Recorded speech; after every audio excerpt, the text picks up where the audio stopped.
முக்கியமான செய்தி சொல்ல போறேன். எல்லாருக்கிட்டையும் இந்த செய்தியை கொண்டு போய் சேருங்க. மிக முக்கியமான செய்தி இப்ப நான் சொல்ல போறது மிக மிக மிக மிக மிக மிக மிக மிக முக்கியமான செய்தி. என்ன செய்தின்னு தெரியுமா?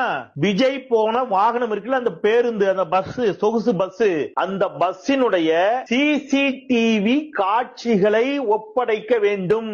இந்த அஸ்ராகார் தலைமையிலான குழுவை போட்டிருக்குது நீதிமன்றம். இந்த குழுவிடம் சிசிடிவி காட்சிகள் ஒப்படைக்கப்பட வேண்டும். சிசிடிவி காட்சியில் என்ன சார் பெரிய பிரேக்கிங்?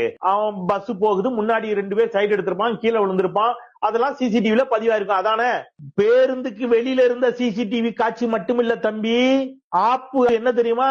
பேருந்துக்கு உள்ள சிசிடிவி வச்சிருப்பீங்கல்ல, அந்த சிசிடிவி காட்சியும் ஒப்படைக்கணும்னு ஐயா நீதிபதி ஐயா ஒரு ஆப்ப சொல்லிட்டார். இப்ப ஷட்டரை மூடிட்டு லைட் அணைச்சிட்டு விஜய் பேருந்துக்குள்ள போனார் இல்லையா, பேருந்துக்குள்ள சிசிடிவி கேமரா இருக்கும் அல்லவா, உங்களுக்கு இனிமேல் நான் எதுவும் விளக்க வேண்டாம் நினைக்கிறேன். எல்லாம் வெளியில வரும், எல்லாம் வெளியில வரும்.